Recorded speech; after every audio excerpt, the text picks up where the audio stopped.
আমার আজকাল কতগুলো ব্যাপারে খুব একটা বিতৃষ্ণা তৈরি হয়েছে। এই যে জাতীয় সংহতি কথাটা, এটা আমার বারবার মনে হয় এটা একটা আচরণহীন, মানে সমস্ত পলিটিক্যাল পার্টিজের পক্ষেই একটা আচরণহীন মৌখিকতা, অর্থাৎ কোনো সে ব্যাপারে কোনো আগ্রহ কিছু নেই, কিন্তু মৌখিকতাটা আছে, ন্যাশনাল ইন্টিগ্রেশন ইত্যাদি। কিন্তু আমাদের দেশটায় যে ফেডারেল স্ট্রাকচার, সেটা আজ থেকে নেই, বহুকাল ধরে আছে।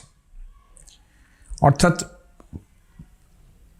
ওই যে একটা ইউনিয়ন গভর্নমেন্ট কিংবা ইউনিয়ন গভর্নমেন্টের যে ইউনিটারি একটা জায়গা থাকে, কেন্দ্র, সেন্ট্রাল, সেখানে সেন্টারটাকে ফেডারেল যে জায়গাগুলো, প্রদেশগুলো, তাদেরই কন্ট্রোল করার কথা।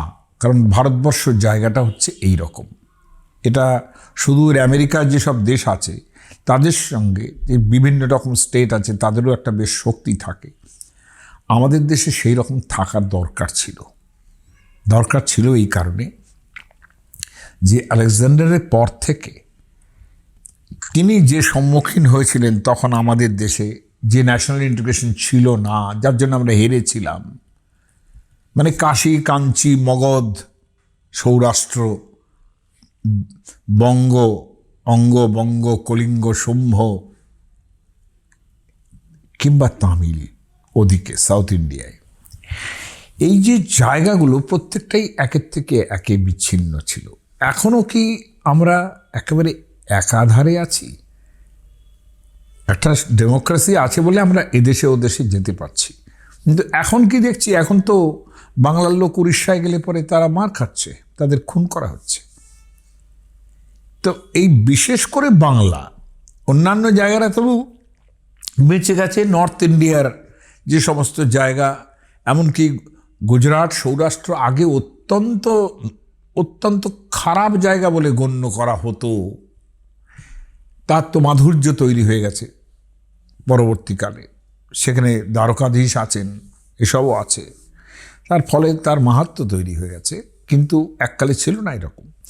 কিন্তু প্রত্যেকেরই আমরা একটা আইডেন্টিটি, কিন্তু প্রাদেশিক আইডেন্টিটি কিন্তু আমরা সেই কাল থেকেই করে আসছি আজকে পর্যন্ত, এবং তার কোনো শেষ নেই। বিশেষ করে এই যে কেন্দ্রীয় ব্যাপারটা থাকে, সেই জায়গাটার যে আচরণ, তাতে করে প্রত্যেকটা স্টেটের, বিশেষ করে বাংলার তো আরও বেশি, যেহেতু তারা এতটাই বঞ্চিত, তার একটা নেগেটিভ আইডেন্টিটি তৈরি হয়। নেগেটিভ আইডেন্টিটি মানে সেটা আমরা নিজেরা তৈরি করি, যেটা অন্যের কাছে নেগেটিভ।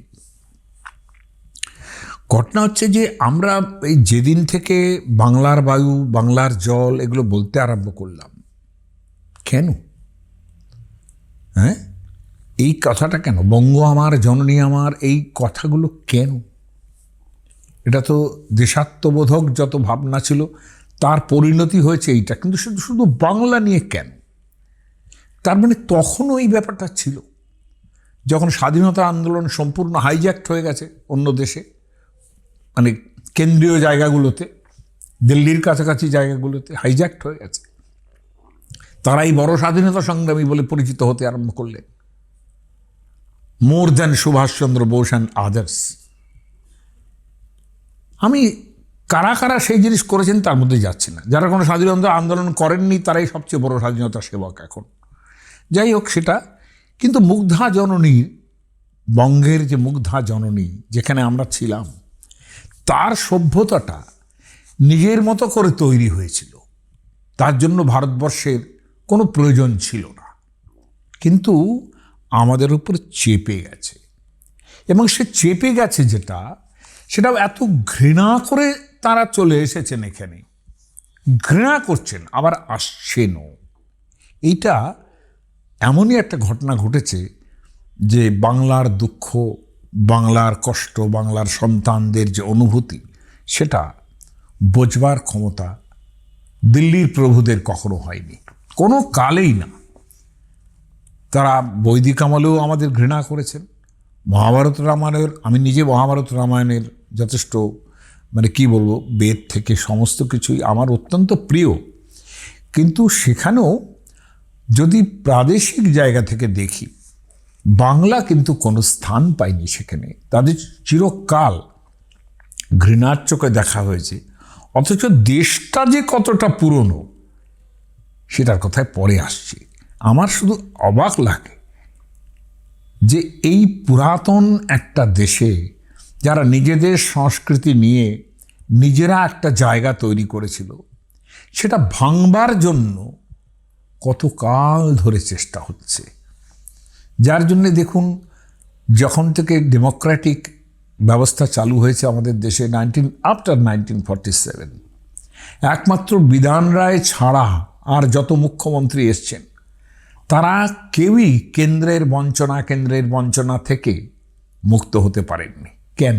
এটা সেই সময় স্বাধীনতা আন্দোলনের ঠিক পর নেহরুর সঙ্গে যে সম্পর্ক ছিল এবং বিধান রায় যেভাবে এগিয়ে এসেছিলেন, তাতে বিধান রায়ের কোনো প্রজেক্টে কোনো বাধা দেননি কারা, নেহরু। কিন্তু তারপর আমি ইন্দিরা গান্ধীর সময়ই বলি, যারা বাঙালি এখান থেকে গেছেন তারাই বাংলার জন্য কি করেছেন? কিচ্ছু করেননি। আমি ওসব পলিটিক্সের মধ্যে যাচ্ছি না। আমি শুধু দেখাতে চাই যে বাংলা কত কাল থেকে তাকে ঘৃণার চোখে দেখা হয়েছে। বাংলাদেশের ভৌগোলিক পরিস্থিতি যা কিছুই হোক, সেই জায়গাটাও খুব একত্রিত ছিল না, কিন্তু বাংলা ভাষাটা ছিল সকলের জন্যে। বাংলা ভাষাটা ছিল এই উত্তর রাঢ়ের যে নর্থ রাঢ় আর কি, এই যে অঞ্চল খানিকটা কি বলবো, শুম্ভ বলা হতো তাদের, কিংবা পুন্ড্রবর্ধন, মোটামুটি দিনাজপুর, পাবনা, এইসব যে অঞ্চল, সেগুলো, বঙ্গ যেটা অনেকটাই একটু নিচের দিকে, একবারে ধরা অখণ্ডিত বাংলাদেশের ওদিকটাও একবারে নদ নদী থেকে আরম্ভ করে ওপরের দিকটা আরও খানিকটা, আর এপাশে প্রায় মেদিনীপুর পর্যন্ত, অর্থাৎ তাম্রলিপ্তি কখনো কখনো বঙ্গের অধিকারে এসছে, কখনো কখনো আসেনি। এই তো বঙ্গের অবস্থা ছিল। বঙ্গটাও তখন পুরোপুরি পশ্চিমবঙ্গ কিংবা পূর্ববঙ্গ ছিল না। এই অন্যগুলো এতগুলো নাম ছিল, তারা কিন্তু একত্রিত হয়েছিল। এটা দেখার বিষয় তার ভাষার ইয়েতে। আর অদ্ভুত ব্যাপার শুনবেন, আজকে বাংলাদেশি বলা হচ্ছে, যেখানে যাচ্ছি সেখানে বাংলাদেশি বলে দাগিয়ে দেওয়া হচ্ছে। কিন্তু বাংলা সেন আমল, অর্থাৎ বল্লাল সেন, লক্ষণ সেনদের আমল, সেই সময়ে একটা অসামান্য গ্রন্থ রচনা করেছিলেন, যে বিভিন্ন কবির, তারা হয়তো একটা কবিতা লিখেছেন, একটাই সংস্কৃত শ্লোক লিখেছেন, কেউ দুটো, কেউ চারটে, কেউ 10টা। তাদের সমস্ত কবিদের কে একটা সংকলন করেছিলেন তিনি। সেই সংকলনের মধ্যে, যেটা লক্ষণ সেনের আমল, সেখানে বাংলা ভাষার সম্বন্ধে একজন লিখছেন, বাংলা ভাষা। এবং তিনি কিন্তু অনেক সময় কোন কবির নাম সেটা উল্লেখ করা গেছে, করতে পেরেছেন। সবসময় কবির নাম যে উল্লেখ করতে পেরেছেন তা নয়। তার কোনো একজন অত সুন্দর কবিতা লিখেছেন, কিন্তু তিনি হারিয়ে গেছেন, তার নাম পাওয়া যায় না, এরকমভাবে ধরেছেন। সেখানে একজনের নাম নাকি বঙ্গাল, অর্থাৎ বাঙাল, বলা যায় বঙ্গাল। তখনকার দিনে কিন্তু বাঙাল বলতে পূর্ববঙ্গ বোঝাতো না, সম্পূর্ণ বঙ্গ এরিয়াটাকেই বলা হতো বঙ্গাল। এই যে বঙ্গাল শব্দটা, এইটা নাকি কবির নাম, এবং পণ্ডিতজনদের মধ্যেও এই কথাটা অনেকে সাপোর্ট করেছেন। আমি কিন্তু ব্যক্তিগতভাবে এটা মানি না। তিনি লিখছেন, তার লেখাটা দেখুন, লিখছেন ভাষা, যে ভাষা নিয়ে আজকে আমাদের ঘৃণা করা হয়। আমি অখণ্ডিত বাংলার কথা বলছি, কিন্তু বলছেন ঘন রসময়ী গভীরা, যেটা অনন্ত সুন্দর, সেই ভাষার উচ্চারণ থেকে তার গভীরতার মধ্যে বলছেন ঘন রসময়ী, অনেক সরসতা আছে এই বাংলা ভাষার মধ্যে, গভীরা এবং গভীর অর্থ বহন করে। বক্রিম সুভগ জীবিতা কবিভি, এবং কবি যারা ছিলেন এখানে তাদের বাগ বৈভব এমন ছিল যে তারা বক্রোক্তি অর্থাৎ ব্যঞ্জনার মাধ্যমে কবিতা বোঝাতে পারতেন। বঙ্গাল বাণী। লাস্টে লিখছেন অবগাঢ়াচ পুনিতে, এইখানেই আমরা ডুবে আছি। কোথায়? গঙ্গা বঙ্গাল বাণী চ। আমাদের সবচেয়ে বড় অ্যাসেট হলো গঙ্গা বঙ্গাল বাণী চ, এই বাংলা ভাষা। তাহলে নিজের ভাষার সম্বন্ধে এই যে গৌরব করেছেন, এবং যিনি এটা অ্যান্থোলজি তৈরি করেছেন এই কবিতাটার, তিনি লিখছেন বঙ্গালস্য, অর্থাৎ কোনো বঙ্গাল নামে একজনের। অনেকে এটা সাপোর্ট করেছে যে বঙ্গাল নামে। আমি মনে করি না বঙ্গাল কারো নাম বঙ্গাল হতে পারে। এখনো কারো নাম হতে পারে কি ঘটি, কারো নাম হতে পারে কি রাঢ়, কারো নাম হতে পারে কি বঙ্গাল। হয় না এরকম। কবি যেটা নিজেই লিখছেন, যদি বা হয়ও, তিনি কিন্তু দেশের সঙ্গে নিজেকে একাত্ম করে বলছেন অবগাঢ়াচ পুনিতে গঙ্গা বঙ্গাল বাণী চ। সেই বঙ্গাল বাণী যারা উচ্চারণ করছে, আজকে উড়িষ্যায় তাদের মারা হচ্ছে, কিংবা মহারাষ্ট্রে তাদের মারা হচ্ছে, বিভিন্ন জায়গায় মারা হচ্ছে। সে সবচেয়ে মজার ব্যাপার যে এদেশে যারা জন্মেছেন তারাও যদি ওইখানে যান, তারাও সেই রকমই হয়ে যায়। এটাও তো দেখলাম যে তারা যদি সেই সেন্ট্রাল গভর্নমেন্টকে সাপোর্ট করতে থাকেন, তারাও একই পদার্থে পরিণত হন। এটাও দুঃখ লাগে। বঙ্গ এই জায়গাটা খ্রিস্টপূর্ব অন্তত ১৫০০ বছর আগে তৈত্তরীয় আরণ্যক যখন লেখা হচ্ছে, ঐতরেয় আরণ্যক, ঐতরেয় ব্রাহ্মণ একটা গ্রন্থ, যেটা বেদের সঙ্গে যার কোনো ডিফারেন্স নেই, তাকেও বেদই বলা হয়, সেই তার মধ্যেই অন্তর্গত কিংবা তার পরম্পরায় লেখা হচ্ছে ঐতরেয় আরণ্যক। যেমন আপনারা একটা উপনিষদ পড়েন যার নাম বৃহদারণ্যক। বৃহদারণ্যকে আরণ্যক এবং উপনিষদ একাকার হয়ে গেছে। এখানে তা হয়নি, ঐতরেয় আরণ্যক। এই আরণ্যকের মধ্যে খ্রিস্টপূর্ব সময়টা বলেছি, সেখানে বলা হচ্ছে বয়াংসি বঙ্গা, এই প্রথম বঙ্গের উল্লেখ। বয়াংসি বঙ্গা বগধা শেরোপাদা। শেরোপাদে মানেটা এখনো পরিষ্কার করে বলতে পারছি না, কারণ এ নিয়ে অনেক অনেক তর্ক আছে। কিন্তু বঙ্গ এবং বগধ মানে আসলে মগধ। বঙ্গ এবং মগধ এই দুটোকে উল্লেখ করা হলো, কিন্তু তাদের ভাষাটা কিরকম সেই কালে আপনারা দেখুন কতটা ঘৃণা। বলছেন বয়াংসি, পুরো দেশটাকে বলা হলো এরা পাখিদের মতো সবসময় কিচিরমিচির করছে। তার মানে আমাদের ভাষাটা, যেটা আমাদের কাছে ঘন রসময়ী গভীরা, তাই না? কবিরা বক্রোক্তি করতে পারেন, যেটাতে অবগাঢ় হয়ে আমরা শুধু গঙ্গার মাহাত্ম্য কীর্তন করেছি আর বঙ্গাল বাণিজ্য আমাদের কাছে বাংলা ভাষা। হ্যাঁ, এই বাংলা ভাষা কিংবা বঙ্গ ভাষা যারা বলে, সেই বঙ্গ খ্রিস্টপূর্ব ১৫০০ বছর আগে তাদের দাগিয়ে দেওয়া হলো। দেখুন, এই সমস্ত গ্রন্থ আমার প্রাণের গ্রন্থ, ঐতরেয় আরণ্যক। হ্যাঁ, সেখানে যখন আমি বাঙালি হিসেবে ভাবি, যে তখন এইখান থেকে ঘৃণা আরম্ভ হয়েছে খ্রিস্টপূর্ব ১৫০০ বছর আগে।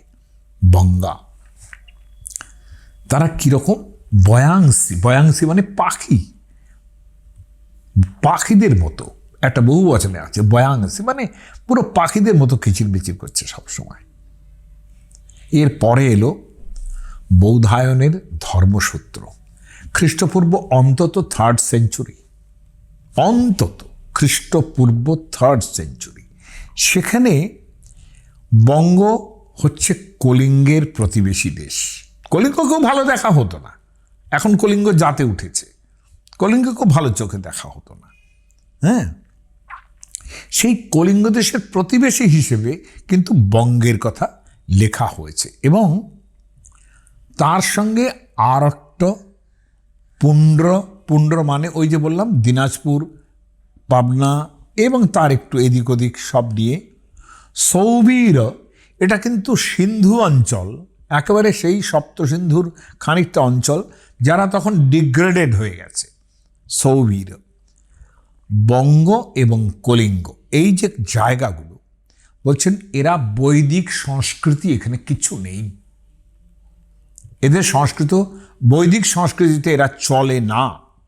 মানে তার মানে তখন থেকেই বলা হচ্ছে যে আমরা মেইন স্ট্রিম, যে যদি তাদের আর্য বলি আর্য, যদি তাদের যা বলি মহা উন্নত জাতি যদি বলি বলুন, আমার কোনো আপত্তি নেই, কিন্তু তারা বঙ্গকে তাদের সংস্কৃতির বহির্ভূত বলে মনে করেছেন এবং বলেছেন যে এই সব জায়গায় গেলে প্রায়শ্চিত্ত করতে হবে যদি এখানে যাও।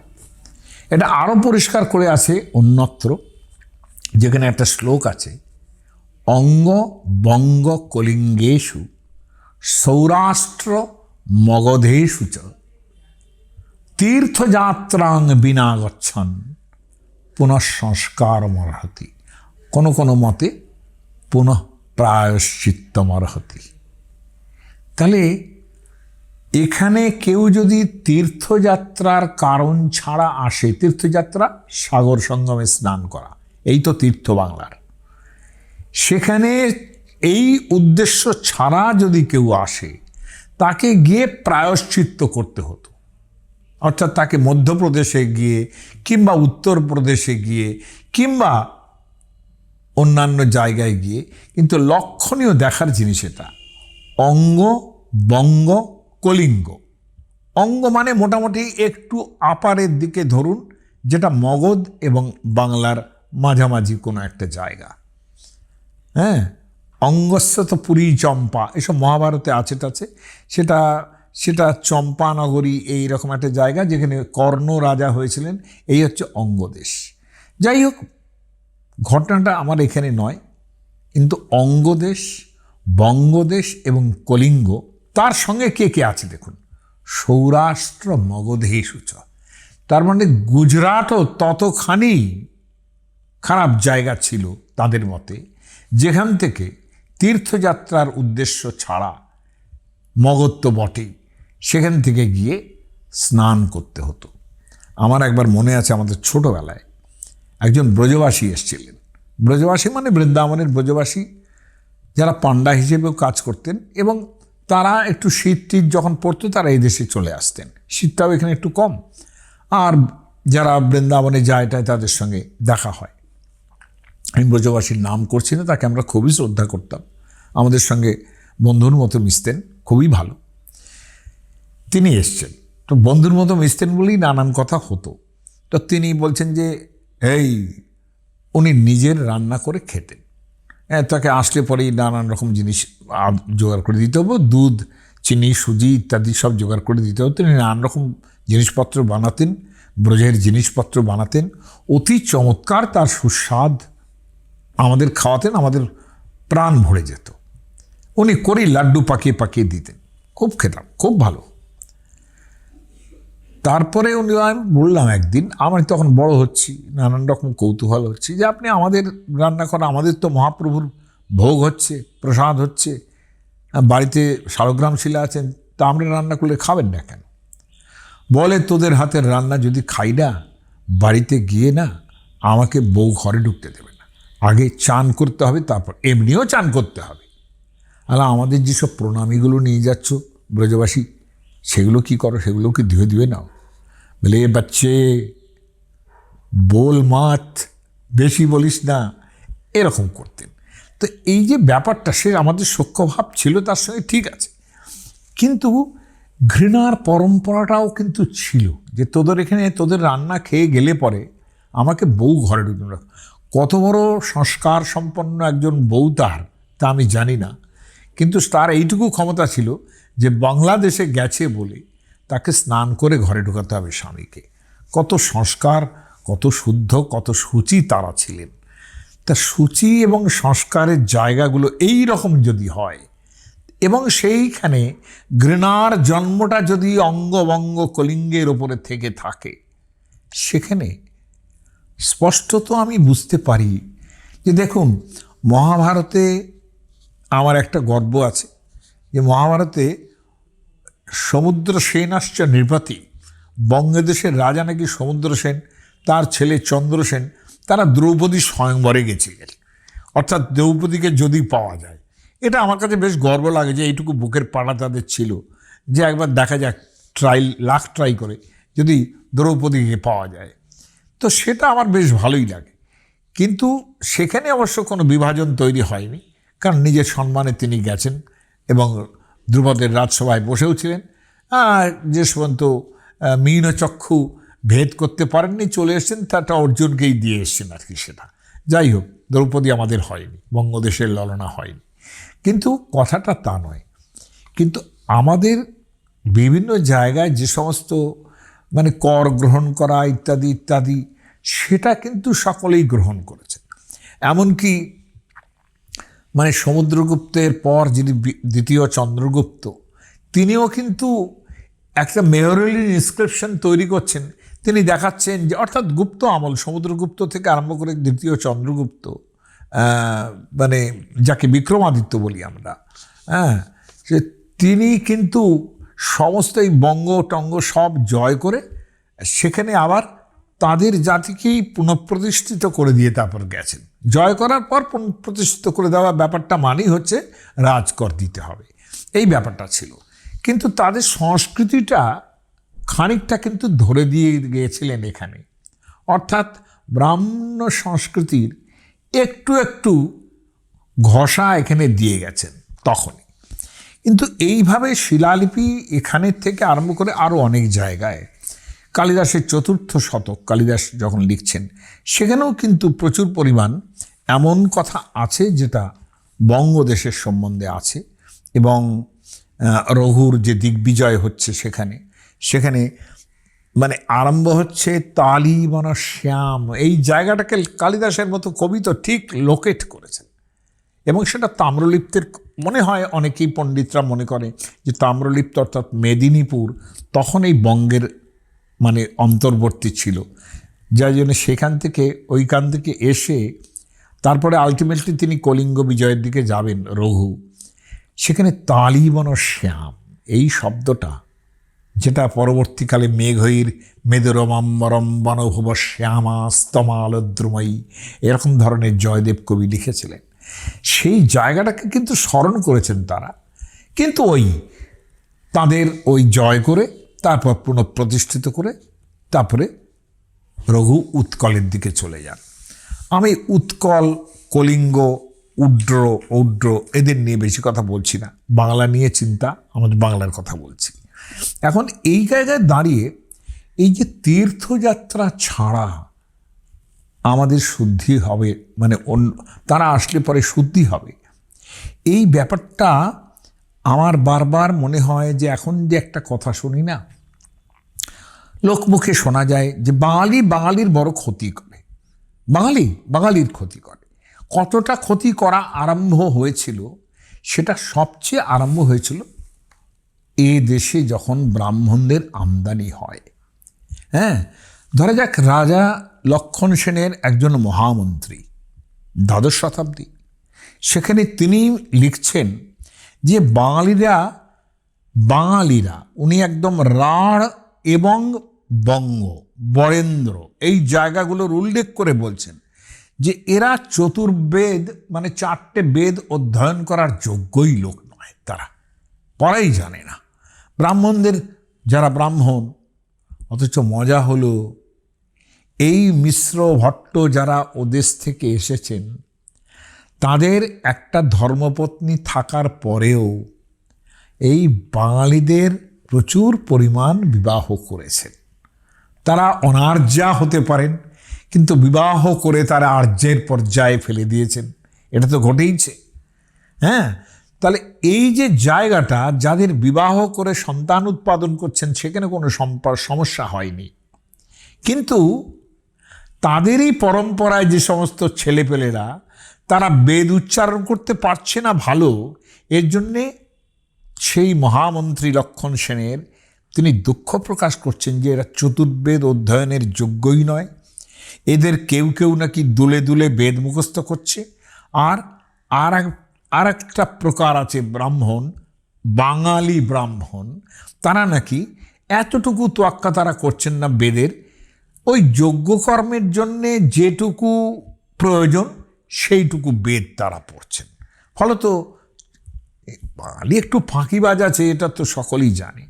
তো কিন্তু সেটা কতটা ধরেছেন তিনি, যে হ্যাঁ, এরা যারা শিখছে এরা ব্রাহ্মণের পর্যায়েই পড়ে না, এরা চতুর্বেদ দুলে দুলে মুখস্থ করে কেউ কেউ, আর কেউ কেউ অর্থ কিচ্ছু না বোঝে, যার যেরকম পূজারী বামুনরা হয়, কোনো অর্থ কিচ্ছু না বুঝে পুজো করে যান, ঠিক সেই রকম যজ্ঞটাও তারা সেইভাবে করা আরম্ভ করেছিলেন, যে ওইটুকু প্রয়োজন, যতটুকু বেদের দরকার ততটুকু বেদ পড়লাম, তার কথা। তার মানে কি? বাঙালি বাঙালির নিন্দা করছে। কোন বাঙালি? যারা মধ্যপ্রদেশ, উত্তরপ্রদেশ, এমনকি উৎকল থেকে এসেছিলেন। এই মন্ত্রী বলছেন, হ্যাঁ, বেদ যদি দেখতে হয় তাহলে উৎকল দেশীয় ব্রাহ্মণদের দেখো। তখন ওখানেও ব্রাহ্মণদের আমদানি হয়েছে। যাই হোক, উৎকল দেশীয় ব্রাহ্মণদের দেখো তারা কীরকম। এই যে একটা রীতি, পশ্চিমোত্তর ভারত যেটা, সেখান থেকে এসে যারা আসছেন, তাদের যে প্রতিভু, তাদের বংশমূল যেহেতু ওখানে, অতএব এখানকার জিনিসটা, এই দেশেই বাস করছেন, এই দেশেই থাকছেন, এদেশেই সন্তান পরম্পরা তাদের, অথচ তাদের ভালো বলছেন না। লক্ষণীয় হলো, লক্ষণ সেনের আমলের কথা বলছিলাম। লক্ষণ সেন যতই বাঙালি মনে হোক তাকে, ইনিও কিন্তু কর্ণাটকের ক্ষত্রিয়, তাকে বলা হয়েছে কর্ণাটক ক্ষত্রিয়। বল্লাল সেনও তাই, মানে ওখান থেকে একটা অফশুট এখানে এসে আমাদের রাজ্য দখল করে নিয়ে বেশ বাঙালি হয়ে গেলেন। কিন্তু বাঙালির সংস্কৃতিকে তারা কি শ্রদ্ধা করেছেন? একদিকে তাদের মন্ত্রীরা আসছেন উত্তরপ্রদেশ থেকে, কেউ মধ্যপ্রদেশ থেকে, কেউ উৎকল থেকে। কর্ণাটের যারা, সেই মন্ত্রী বলছেন ব্রাহ্মণের জন্য উৎকলের দিকে তাকিয়ে থাকুন। এটা কি ভালো কথা? আবার ধরুন, ওপার বাংলাতে যারা ছিলেন, হরিবর্মা, শ্যামল বর্মা, এরা যারা ছিলেন, তারা পূর্ববঙ্গে ছড়িয়ে দিয়েছেন নিজেদের সংস্কৃতি। তারাও কিন্তু এসেছিলেন কলিঙ্গ থেকে, অর্থাৎ বাংলার নন।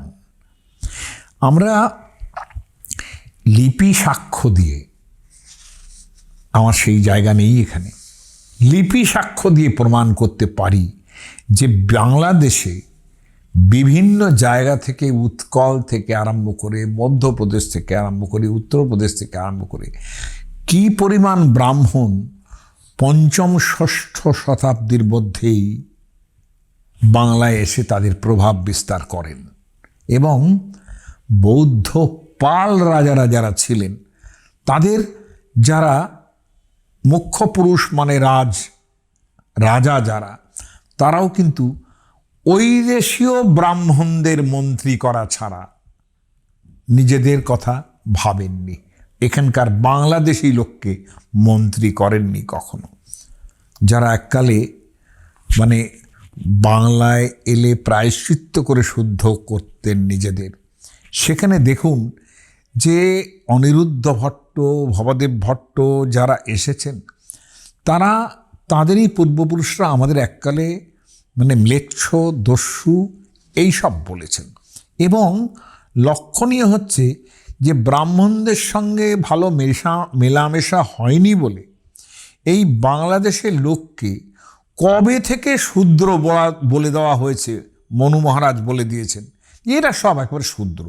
তার মানে আর ভট্ট মিশ্ররা যখন চলে এলেন তারাও সমস্ত বর্ণবিন্যাসটা করলেন কিন্তু একেবারে কাশী কাঞ্চি, কৌশল অবন্তী এইসব জায়গার অনুকরণে এখানকার বর্ণবিন্যাস করলেন।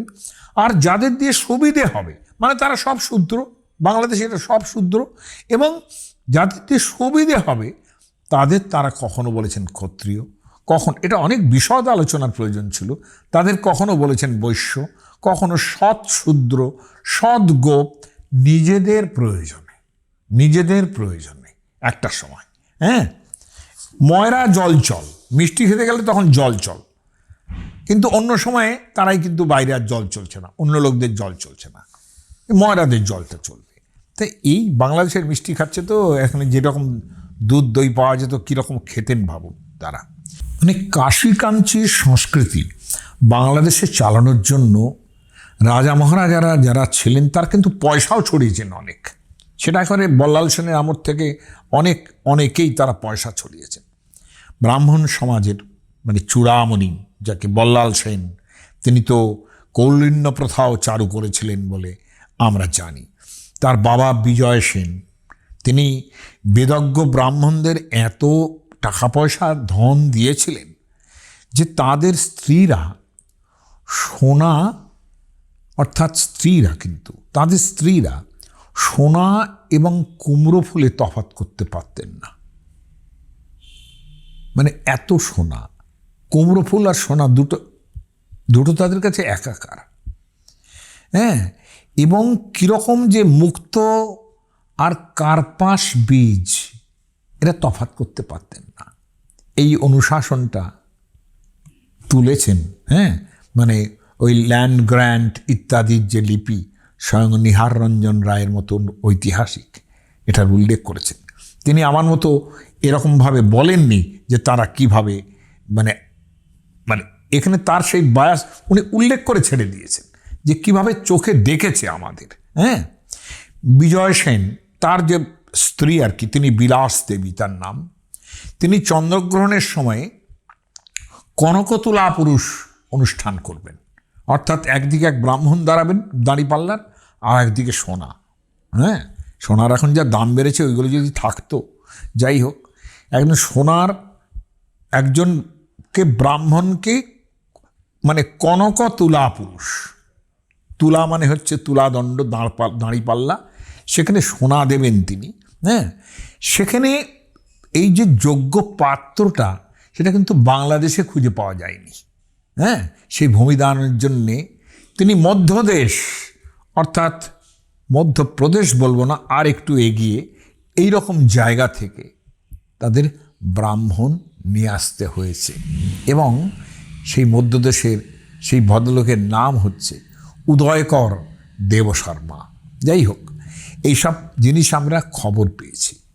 আমি শুধু বলি যে এরা যেরকম ছিলেন এখনো কিন্তু যারা কেন্দ্রে আছেন তারা আমাদের এইভাবেই ট্রিট করেন। এখান থেকে বাঙালি মন্ত্রী সেকেন্ড ইন কমান্ড অনেকে ছিলেন কেন্দ্রীয়, তারা বাংলার জন্য কতটুকু চিন্তা করেছেন আমি সেই সব পলিটিক্সের মধ্যে একদম যেতে চাই না। এবং এখনও যারা ওই উত্তর ভারতের ওই কেন্দ্রীয় ভাবনা যারা সমর্থন করেন তারা বাংলাকেই সবচেয়ে গালি দেন। এটা খুব দুঃখজনক। রবীন্দ্রনাথ যে কথা বলেছিলেন যে এসো ব্রাহ্মণ সূচি করি মন, ধরো হাত সভা কর, লক্ষণীয়। ব্রাহ্মণকে বলছেন তুমি মনটা সূচি করে এসো, আমাদের সঙ্গে মিশতে গেলে মনটাকে একটু সূচি করে এসো, শুদ্ধ করে এসো, ধরো হাত সভা কর। আমাদের এখানে যে সংস্কৃতি তৈরি হয়েছে, বাবর বলেছিলেন যে Bengal is loyal to every changing sultan. এই দোষটা দিয়েছেন। হতে পারে আমাদের যখন সংস্কৃতি তৈরি হয়েছে, আমাদের নিজেদের মতো করে যে সংস্কৃতি তৈরি হয়েছিল, সেখানে যখন ব্রাহ্মণরা এলেন আমরা কম্প্রোমাইজ করেছি এবং তাদের সংস্কৃতি কিন্তু আমরা গ্রহণ করেছি। ঠিক এই ফেজের পরে বখতিয়ার খিলজি দখল করলেন আমাদের বঙ্গভূমির খানিক অংশ, তিনি থাকতে পারলেন না, কিন্তু তারপর যাই হোক মুসলমানদের রাজত্ব এখানে হলো। কিন্তু তাদের আমরা যেরকমভাবে গ্রহণ করেছি এবং তারাও আমাদের যেভাবে গ্রহণ করেছেন, রুকনুদ্দিন বারবাকশা তার সমস্ত মন্ত্রীরা ছিল হিন্দু, অনেকেই বড় বড় মন্ত্রী, এবং তিনি তার আমল না হলে কৃত্তিবাস তার রামায়ণ লিখতে পারতেন না। আমরা দিয়েছি আর নিয়েছি, তখন থেকে কম্প্রোমাইজ যেরকম করেছি, কিন্তু এই যে সময়টা, এই সময় আমরা যেমন দিয়েছি তাদের কাছ থেকে পেয়েওছি সেই রকম। হুসেন সোহাগকে লোকে আকবর অফ বেঙ্গল বলে, স্বয়ং রূপ সনাতন এরা দুজনেই তার মন্ত্রী ছিলেন এবং আরও ছিলেন, তাদের নাম বলছি না, বলতে গেলে বেশ একটু বড় তালিকা হবে। এরকম এরকম সব মন্ত্রী আছেন যারা কৃষ্ণের নাম শুনে, মানে হুসেন শাহকে ময়ূরপুচ্ছ দিয়ে তাকে করা হচ্ছে, তাকে কি বলে মানে হাওয়া দেওয়া হচ্ছে, সেটা দেখে একজন চৈতন্যপন্থী অজ্ঞান হয়ে যাচ্ছেন, কিন্তু তিনি তার রাজবদ্যের মধ্যে পড়েন, হুসেন শাহের রাজবদ্য, এবং তার জন্য হুসেন শাহ চিন্তা কম করেননি। এনিহাও, এখন লক্ষণীয় হলো যে সেই বাংলা, তাদের কাছ থেকেও আমরা সংস্কৃতি গ্রহণ করেছি। হ্যাঁ, ঠিক আছে, লয়াল টু এভরি চেঞ্জিং সুলতান। ব্রিটিশরা এলো, তাদের কাছ থেকেও আমরা কিন্তু সংস্কৃতিটা গ্রহণ করেছি। একবার পলিটিক্সের জায়গায় আসুন, সেখানেও কিন্তু স্বাধীনতা আন্দোলনে আমরা প্রাগ্রসর ছিলাম এবং সেখান থেকেও আমরা গ্রহণ করেছি, অধীন হয়েছি বটে, কিন্তু গ্রহণও করেছি অনেক, কম্প্রোমাইজও করেছি অনেক। কম্প্রোমাইজ মানে কতটা কম্প্রোমাইজ সেটা আমার বলা উচিত। একটা লাইন অন্তত শুনুন, সেটা শুনলে পরে আপনাদের কেমন লাগে সেটা দেখুন একটু, যারা এটা করেছিলেন সেকালের দিনে। এই লাইনটা আমাদের W.A. অডেন বোধহয়, W.J. অডেন বোধহয়, আমার পুরো এটা মনে নেই। অডেন বিখ্যাত কবিতার কোনো কবিতা আমাদের অনার্স ক্লাসে, ফার্স্ট ক্লাসে পড়তে হয়েছে। হ্যাঁ, 1973 পর্যন্ত উনি বেঁচে ছিলেন। 1966-তে উনি একটা কবিতা লিখছেন যার নাম পার্টিশন। সেখানে একটা দিকে ইঙ্গিত আছে, যখন বঙ্গ বিভাগের কথা হলো তখন সিরিল র্যাডক্লিফ বলে একজন, স্যার সিরিল র্যাডক্লিফ, এই ভদ্রলোক এলেন এবং তিনি কোনো দিন এই বঙ্গে আসেননি তার আগে, সম্ভবত ভারতবর্ষেই আসেননি, ব্রিটিশ শাসিত ভারতবর্ষও আসেননি, সম্ভবত বঙ্গদেশে তো নয়, ভারতবর্ষে তিনি এসেছিলেন কিনা জানি না, কিন্তু বঙ্গদেশে তার আগে কোনোদিন আসেননি। তার উপরে ভারত ভাগের ম্যাপিং করার, ভারত এবং পূর্ব পাকিস্তান, পাকিস্তান পশ্চিম পাকিস্তান সীমানা নির্ধারণ করার দায়িত্ব দেওয়া হলো। লক্ষণীয় হলো ব্রিটিশদের এইটুকু ক্ষমতা আছে, তারা এই অবস্থাতেও প্রতিবাদ করতে পারে, কিন্তু আমাদের দেশে যারা বসেছিলেন তাদের কি প্রতিবাদ তৈরি হয়েছিল, যারা পলিটিক্সের মধ্যে পড়ে বাংলাকে ভাগ করে দিলেন। অডেন কবিতাটা লিখছেন, সে কবিতাটা দিয়ে আমি শেষ করতে চাই। অডেন লিখছেন, unbiased at least he was unbiased at least he was when he arrived on his mission. তাকে বাংলা ভাগের মিশন করতে দেওয়া হয়েছে, তখন নিশ্চয়ই তিনি তো কিছুই জানেন না, তিনি আনবায়াস ছিলেন, কোনো সন্দেহ নেই। Having never set eyes on this land, কোনোদিন যিনি এই জায়গাটা চোখে দেখেননি, হি ওয়াজ কল্ড টু পার্টিশন, তাকে ডাকা হলো, আপনি পার্টিশন করে দিন। ভাবুন, অডেন লিখছেন, between two peoples fanatically at odds, তার মানে হিন্দু মুসলমান, between two people fanatically at odds, ঠিক আছে, কথাটা মিথ্যে নয়। উইথ দেয়ার ডিফারেন্ট ডায়েটস, এ যে খাবার খায়, বিশেষ করে গরু খাওয়ার ব্যাপার, এরা যে খাবার খায় এরা সে খাবার খায় না। And incompatible gods, and incompatible gods, আমরা পৌত্তলিক, আমরা রাধাকৃষ্ণ কালী ইত্যাদি সেবা করি, পৌত্তলিক, তারা ওই রকম পৌত্তলিকতার মধ্যে নেই। তাহলে কি দাঁড়ালো? With their different diets and incompatible gods, but in 7 weeks, এ সব কিছু তিনি কিন্তু বিচারও করলেন না কিচ্ছু, র্যাডক্লিফ।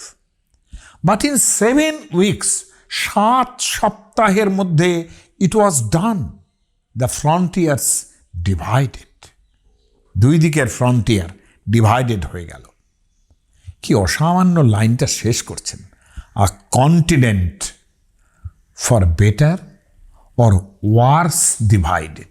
ভারতবর্ষকে কন্টিনেন্ট বলছেন, তার সঙ্গে বলছেন এটা কি ভালোর জন্য হলো না খারাপের জন্য হলো। The continent for better or worse divided, এই ডিভিশনের ফল তো আমরা এখনও ভুগছি এবং মনে হয় চিরকাল ভুগব। এর কি প্রয়োজন ছিল? বাঙালি বলে শুধু, আর ওদিকে পশ্চিম পাঞ্জাবি তারা, শুধু এই কারণে আমরা এটা ভুগব? থ্যাংক ইউ, সকলে ভালো থাকুন।